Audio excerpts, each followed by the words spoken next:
What was supposed to be just a mailbox has become a symbol of resistance in a neighborhood where common sense has been buried, along with plastic flamingos and out-of-season Christmas lights.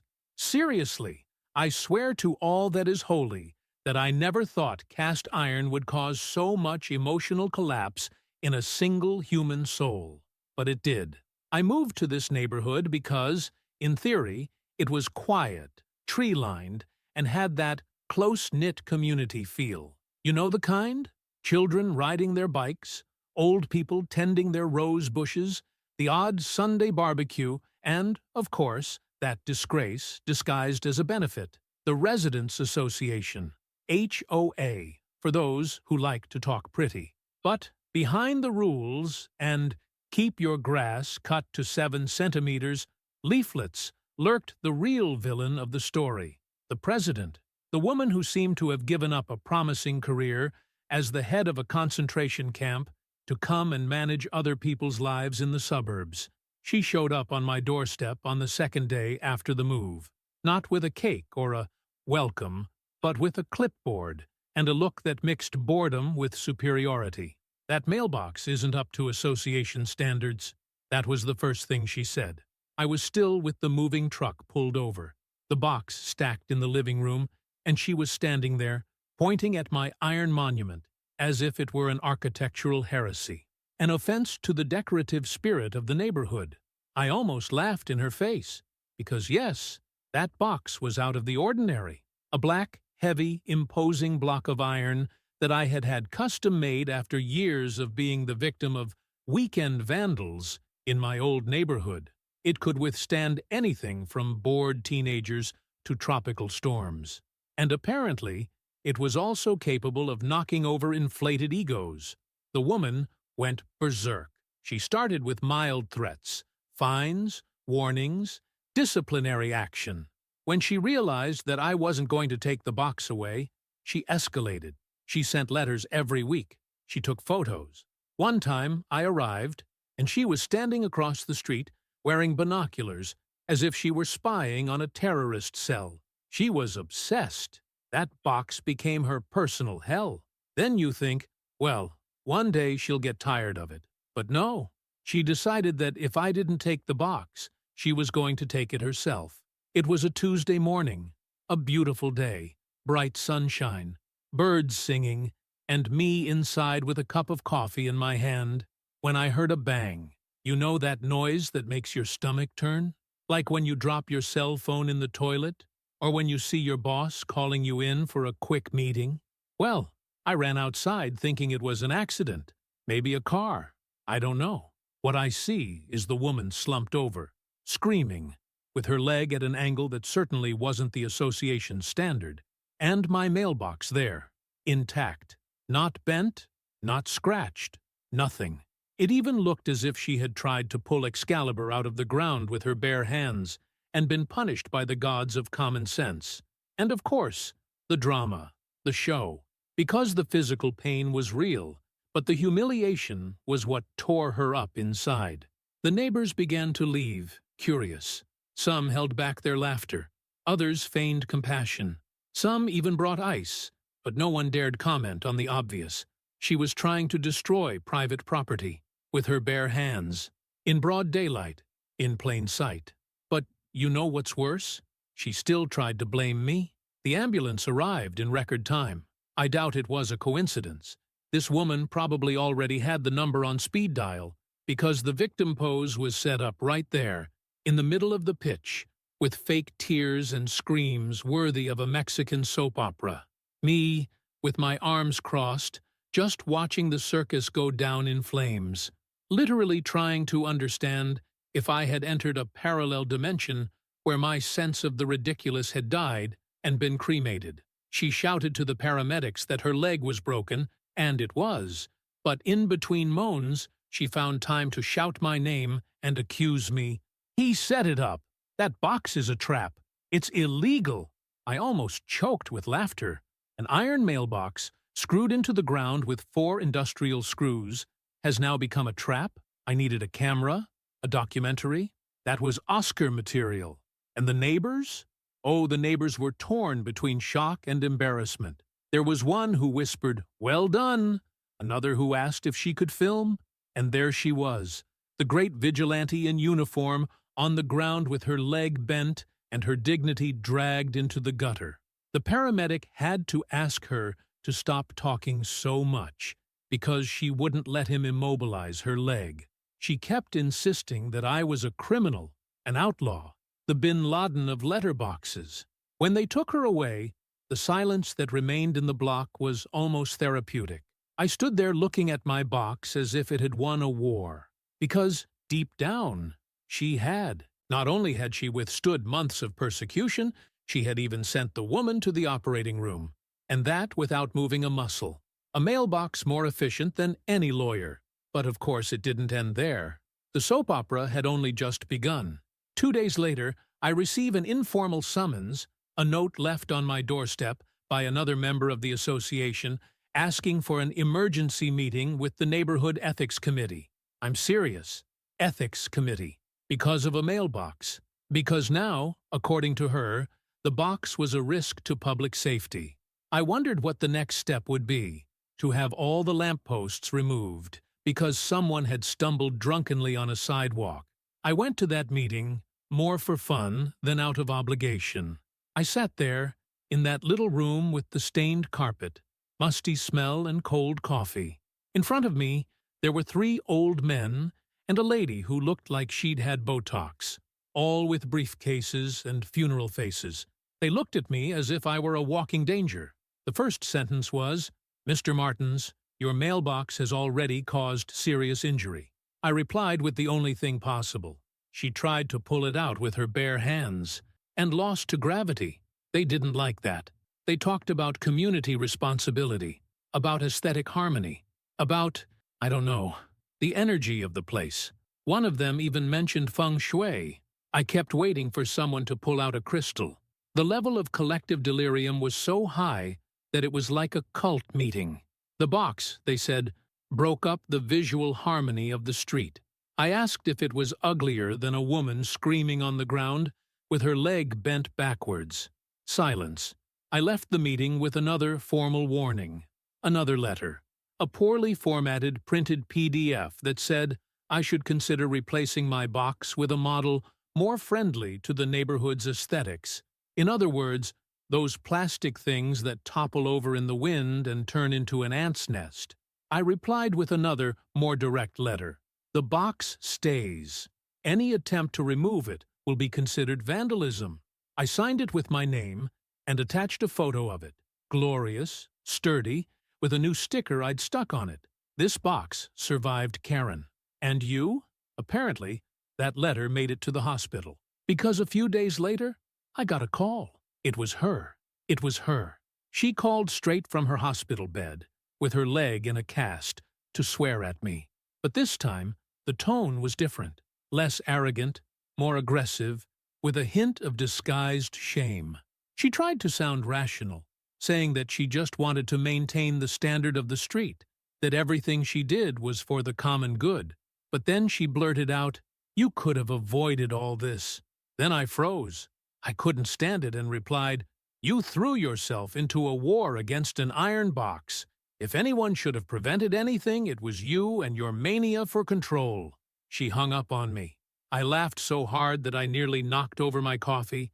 What she didn't know was that the tables would turn, because her fall, literal and symbolic, was going to open doors and reveal what else this woman was doing in the shadows of the association. And my only job? Let her dig her own hole. After the call, I thought I'd reached the height of absurdity. That maybe, with her leg broken and her ego even more shattered, she was going to take a vacation from insanity.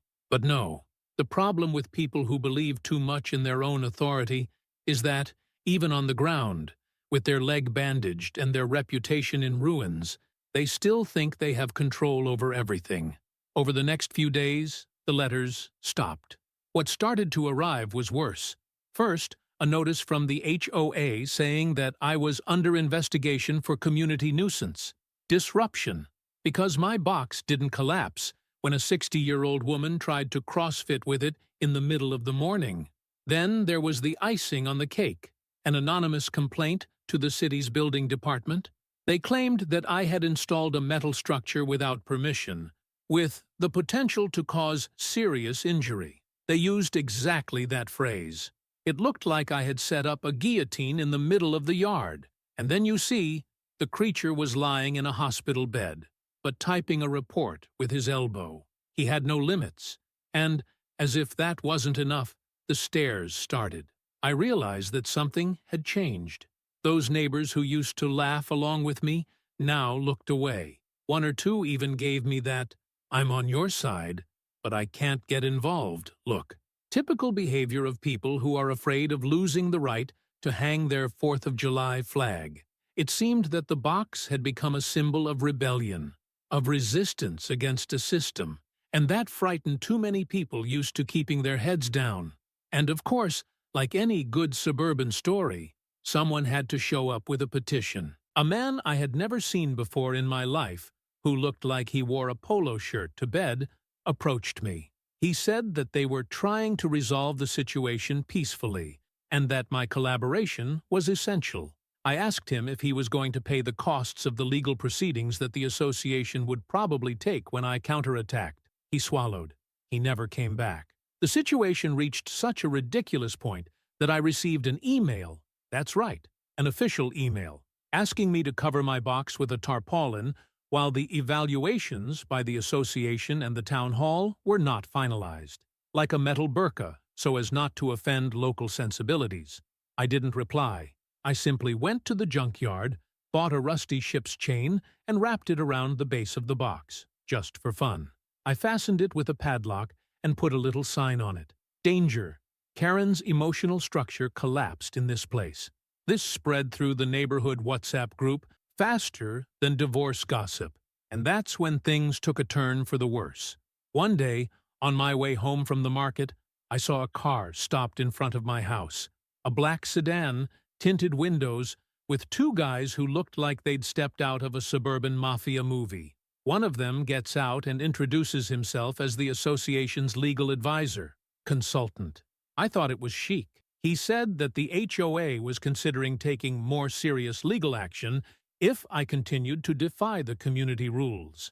He spoke as if he were offering me a second chance at salvation. I let him finish his highway lawyer's speech, then took him to the box. I showed him the 4 original screws. I showed him the authorized concrete base, and the main thing, I pulled out of my pocket a copy of the original approval for the installation. Because yes, I had done everything right from the start. I knew what I was getting into when I bought this house. I knew that in a neighborhood with an association, the game was bureaucratic. But what nobody counted on was that I was even more so. The man went white. He read the paper, checked the date, the stamp, and tried to argue that the design was still questionable. I laughed in his face. I said that aesthetics were subjective, but signed paper was objective. He put the speech away and disappeared as quickly as he arrived. After that, silence reigned for a good few weeks. It was the kind of silence that was suspicious. It felt like that moment of calm before the hurricane came back with everything. I took advantage of it. I watered the plants, painted the fence, even decorated the box with a red ribbon just to tease. But then, as expected, it started to leak. First it was the woman from across the street, who came to bring a cake. Yes, a cake. And by chance, commented that the president of the association was furious because now the whole neighborhood knew the story. She couldn't stand being the laughing stock. Her pride was being chewed up, piece by piece, by her own neighbors. Then came the city official, a nice guy, one of those who knows that bureaucracy is a comedy. He came up to me and said that the complaint had been closed for lack of merit, but that the name of the person who had reported it was in the system. Guess what? That's right. Mrs. Glassbones, director of Universal Aesthetics, had officially tried to use the public system to resolve a personal tantrum. And that's when I started planning my counterattack. Because there are things you can put up with. But when someone tries to use the public machine to take revenge on a letterbox, it's beyond the point of sanity. There comes a time when you look at the situation and think, okay, Now I'm going to play too. I'm not one to hit people head-on just for the sake of hitting them. But if you poke me too much, I take root in the problem just to see how far it goes. And that woman had dug deep. She crossed the line a long time ago. It wasn't about a letterbox anymore. It was about the kind of people who think they can rule more than the law itself, who confuse community with personal fiefdom, and think that, with a clipboard in their hand, they become divine authority. And well, if she wanted war, I had more than enough ammunition. I put together a dossier. Yes, I went that far. Emails, letters, photos, WhatsApp group screenshots, even a copy of the mayor's complaint. I organized everything in a nice file and sent it to all the members of the association. I did this on a Tuesday night, when I knew everyone would be at home, slippers on, and cheap wine in hand. No pity, with a simple caption, "Maybe you'd like to know what the president is doing with our time and money." The shock was immediate. The next morning, the group was on fire. The neighbor on the corner, who's always been a bit of a dick, was freaking out on the audios. A guy I didn't even know lived there sent an indignant text talking about abuse of power and community harassment. What was supposed to be a complaint against me turned into a trial against her. People asking where the minutes of the meetings were, if the expenses were really being voted on, if the fines imposed were legal. The woman tinkered with the rules so much that she tripped over them.